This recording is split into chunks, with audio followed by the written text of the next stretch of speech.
2009 সালে আমি প্রথম বলেছি আমাদের সমস্ত নেতৃবৃন্দ মির্জা ফখরুল আলমগীর থেকে শুরু করে আমি সব নেতাদেরকে বলেছি, যতদিন জামাত বিএনপির সাথে থাকবে ততদিন বিএনপি রাষ্ট্রীয় ক্ষমতা যেতে পারবে না, যেতে দেওয়া হবে না।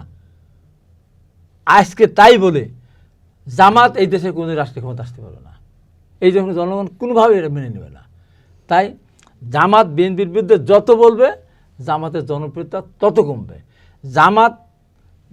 জামাতের আত্মা হলো বিএনপি, এটুকু যদি আমি বলি। তার কারণ দেখলাম তো, আমরা দেখেছি 2001 সালে জামাত কতগুলি জায়গায় বিএনপি সমর্থক এমপি হয়েছিল, 18টা না কয়টা।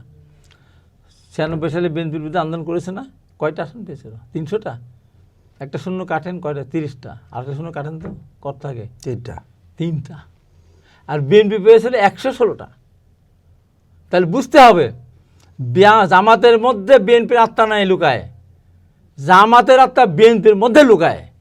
আজকে বিএনপির বিরুদ্ধে যত মানুষ যখন জানবে যে এই জামাত বিএনপি বিরোধী কথা বলতেছে, ওর ভোট কমতে কমতে কোথায় যাবে, নির্বাচন আসলে তখন ধরে বুঝবে। এত সহজ না, মানুষ এত সহজেই সব কিছু ভুলে যাবে না, তাদের অবদান দেখবে না। এই দেশে যাদের কোনো অবদান নাই, তার নিজের দলকে সংগঠিত করা, নিজের দলের শক্তি বৃদ্ধি করার জন্য তাকে ধরা মারা রক্ষা যা করা করেছে, দেশের জন্য তারা কিছু করে নাই, কিচ্ছুই করে না দেশের জন্য। তারা যে তাদের নেতাদেরকে যে ফাঁসি দিয়েছিল, ফাঁসি যেটাভাবে দিয়েছে, ওই ফাঁসির পরে ওদের পক্ষে তো কেউ কথা বলে না আমি হাবিব ছাড়া। ফাঁসিটা কার্যকরী, রায়টা যেভাবে ওইভাবে আমি করি নাই, যেহেতু আমার রায়টা সঠিকভাবে দেয়নি। আমি ওইটাই বিচার ব্যবস্থার প্রতি আমি ওই জন্য বলেছি এই ফাঁসি আমি মানি না, সাইদি সাহেবের ফাঁসি আমি মানি না। আমি প্রত্যেকের বাবা এটা বলেছি, সেই সময় বলতে পারে আমাদের সালাউদ্দিন কাদের চৌধুরীকে ফাঁসি দেওয়া হলো, ওই দিন আমি বলেছিলাম এটা অন্যায়ভাবে তাকে ফাঁসি দেওয়া হয়েছে। সালাউদ্দিন কাদের রাজাকার ছিল না, সালাউদ্দিন কাদের বিদেশ ছিল, এবং 73 সালে যখন ফিরে আসে সেই সময় প্রধানমন্ত্রীর নির্দেশে আব্দুল কাদের মাখন তাকে সার্টিফাই করে দিয়েছিল, তাকে ধরবে না, মারবে না, গ্রেপ্তার করবে না। সেই সালাউদ্দিন কাদেরকে ফাঁসি দিয়ে দিল। আমি বলেছিলাম এটা অন্যায়ভাবে ফাঁসি দিয়েছে। তার যেদিন জানাজা হলো, হাজার হাজার লোক উপস্থিত, নিষেধাজ্ঞা সত্ত্বে আমি বলেছিলাম সালাউদ্দিন কাদের চৌধুরীর জানাজা যাওয়া নিষেধাজ্ঞা সত্ত্বে যত লোক হয়েছে, আওয়ামী লীগের বড় কোনো নেতা মারা গেলে টেলিভিশনে বলবে, রেডিওতে বলবে, পত্রিকায় বলবে, সামাজিক মাধ্যমে বলবে, ট্রাক বাস ফ্রি করে দিবে, তারপর তার অর্ধেক লোক হবে না। সেই দিন গ্রেপ্তার করতে চেয়েছিল। তা আমি তো সত্য কথাগুলো তুলে ধরেছি, ভয় তো আমি পাইনি। সাইদি সাহেবকে যেদিন হত্যা করা হলো, জামাতের কেউ মুখ খুলে নাই। আমি 5 মিনিটের ভিতরে আমি আমার ফেসবুকে আমি এই যে স্ট্যাটাস দিয়েছি, আধা ঘন্টার ভিতরে লাইভে গেছি, 40 মিনিট আমি লাইভে ছিলাম।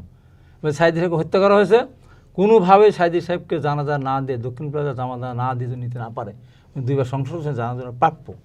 মনে সোহান সাহেবকে তখন উনি মারা গেলেন জেলখানা, এবার উনি 5-6টা ভাষার পারদর্শী ছিলেন। ওনার আপনার এলাকার? হ্যাঁ, আমার সদরের। আমার ভালো মানুষ ছিলেন, উনি জামাত করেছে কিন্তু উনি মানুষের ক্ষতি করে নাই, অতএব তার জানাজা প্রাপ্য, সেই জানাজা দেয়নি। তখন তো পক্ষে বলেছি, অন্যায়ের বিরুদ্ধে প্রতিবাদ করেছি। আজকে বলা নাই, কওয়া নাই, আমার বিরুদ্ধে যুদ্ধ ঘোষণা করে দিল, আমার 74টা মোটরসাইকেল ভেঙে টুকরা টুকরি করে দিল, আমার অফিস ভেঙে দিল, আমার আছে মধ্যে আমার প্যানেল সেভেন সহ কামরুল মামুন এদেরকে যেভাবে মারলো, কোপালো, মাথায় টুপি পরে, নামাজ পড়ে টুপি পরে মসজিদে আজান দিয়ে, তারপর নিজেরা কোরআন সব পুড়িয়ে দিল, পুড়িয়ে দিয়ে বিএনপির দোষ চাপালো, এবং বিএনপিকে সন্ত্রাসী সংগঠন বললো। ওখানকে জামাতের আমির যে বিএনপি একটা সন্ত্রাসী সংগঠন। আমার কথা হচ্ছে আমাকে যা বলে বলুক, আমার কোনো আপত্তি নাই, প্রতিবাদ করবো না, কিন্তু আমার দলকে সন্ত্রাসী সংগঠন বললে, আমার নেতাদেরকে যদি অন্যায়ভাবে যদি তাদের বিরুদ্ধে কথা বক্তব্য দেয়, আমি আমার কথা বলবই, আমি আমার কথা বলতেই থাকবো। আমি মৃত্যু ভয়ও পাই না, কি আমাকে মারবে, কি আমাকে ধরবে, ওটা আমি পরোয়া করি না। অনেকবার মৃত্যুর সাথে পাঞ্জা লড়ি। এখন সামনে নির্বাচন সামনে রেখে আপনার প্রত্যাশা? সামনে নির্বাচন আমার প্রত্যাশা, সব রাজনৈতিক দলগুলিকে বলবো, ওদের কাদাসূচির হয়েছে, আর দরকার নাই, একটা নির্বাচন সবাই মিলে করি, আমরা সবাই বাঁচবো। যদি আমরা নির্বাচনটাকে ব্যর্থ করে দেই, আমরা প্রত্যেকেই ক্ষতিগ্রস্ত হব, ব্যাপকভাবে ক্ষতিগ্রস্ত হব, কেউ কেউ অনেক বেশি ক্ষতিগ্রস্ত হবে। কিন্তু এটা বুঝতে কিন্তু হবে, রাতারাতি কিন্তু সব কিছু মানুষ সব কিছু ভুলে যাবে তা তো না। আমাদের ভিতরে এই যে ফ্যাচার যেটা শুরু হয়ে গেছে, যে কোনো ব্যাপারে তারেক রহমান থেকে আঙ্গুল তোলে, আমরা তো তা করি না। তাহলে এতে যে ফ্যাসিবাদ যে এই ফায়দা নিবে না, তার কোনো কারণ আছে? ফ্যাসিবাদ চারিদিকে, আমরা ফ্যাসিবাদের আমরা কী বলে আবৃত, হ্যাঁ আবৃত আমরা চারিদিকে। যখনই আমাদের ভিতরে লাগবে, তখন মাঝখান দিয়ে অন্য কোনো অঘটন তারা ঘটাবে, সুযোগ নিয়ে নেবে। সুযোগ নেবে তো তারা। তো সেই জন্য বলি ওসব বাদ দিয়ে বিএনপির সমালোচনা না করে বিএনপির আসলে ক্ষমতা আসলে কারো কোনো ক্ষতি করবে না। নির্বাচনে যান, যাকে তো মানুষ দেশের মানুষ ভোট দিয়ে দিবে, সমস্যাটা কি? বিএনপি তো জামাতের শত্রু ছিল না, আজকে কেন বিএনপিকে জামাত শত্রু ভাবে? হাইবে না হাবি তো বিএনপি জামাতের শত্রু ছিল না, যদিও আমার শত্রু ছিল জামাত। আমার 2বার নমিনেশন কেটেছে জামাত, এটা আমার দলও জানে, সবাই জানে। তারপরেও আমি বৃহত্তর স্বার্থে আমি কোনোদিন মুখ খুলিনি।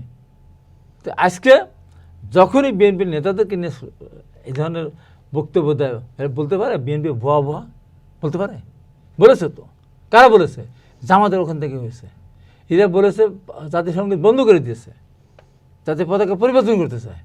আমি একজন মুক্তিযোদ্ধা হিসেবে মুক্তিযুদ্ধে অংশগ্রহণ করেছি আমি, তাই বলে আমি এগুলো মেনে নেব?